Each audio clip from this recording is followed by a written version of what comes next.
ব্যৱহাৰ কৰিবা তৰকাৰীৰ দোকান দিবা ফাৰ্মাসীৰ আৰু বিয়া কৰাবা ওচৰ চুবুৰী Oh my god! Wow! Hello guys, welcome to my channel. Guys, আহাবোৰ আপোনালোকৰ সকলোৰে ভাল। So guys, welcome কৰিছো আপোনালোকক অসম কমেডি চেনেললৈ। So পুনৰ আপোনালোকৰ মাজত কিছু পানী মিনিটৰ ভিডিঅ' লৈ চাই যদি ভাল পোৱা তেন্তে সাবস্ক্ৰাইব আৰু লাইক কৰিব। লগতে বন্ধুৰ সৈতে শ্বেয়াৰ নিশ্চয় কৰিম। আৰু যদি আপুনি মোৰ আগৰ ভিডিঅ' চোৱা নাই তেন্তে মোৰ চেনেলত থকা ডিছক্ৰিপশ্যনত চেক কৰক। তাত থকা ইনষ্টাগ্ৰাম আইডি অথবা ফেচবুক আইডিসমূহ লগ ইন কৰি মোৰ ভিডিঅ'সমূহ চাই ল'ব পাৰা। So guys,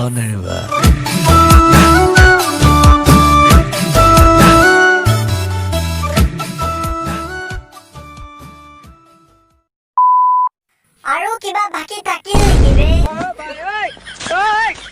चल बोजड़ी के এইখন অহম হয় ভাই, ইয়াত টেলেণ্টৰ অভাৱ নাই।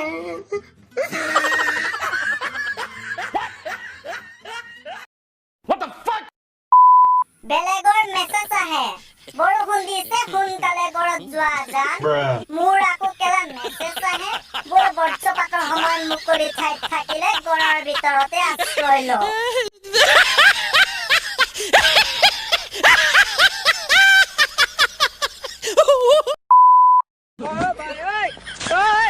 তুমি যিটো ভাবিলা মন হলে সেইটো বগা নাই, চশমা ক'ত লগাই লওঁ।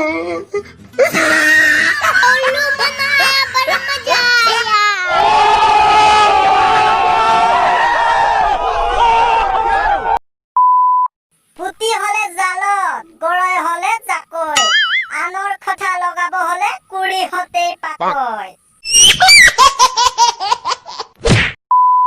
যিমানেই 1000-2000 টকাৰ নোট নাথাকক কিয়, डेफिनेशन क्या है? ভাগ্য নিৰ্ণয় কৰিবলৈ সেই খুচুৰা পইচাই লাগিব ভাই।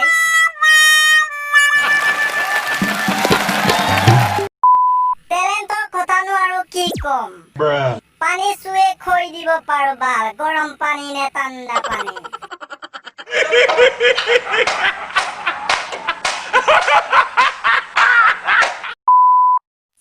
SMS কাক দিলে? মুখেৰে কথা নোকোৱাকৈ পিটিকি পিটিকি মনৰ ভাৱ প্ৰকাশ কৰাকে SMS বোলে।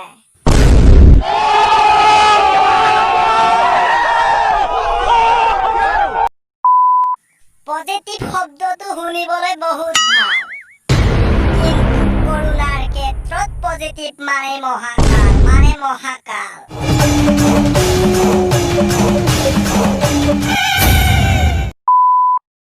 Okay guys, আজিলৈ দিয়া মোক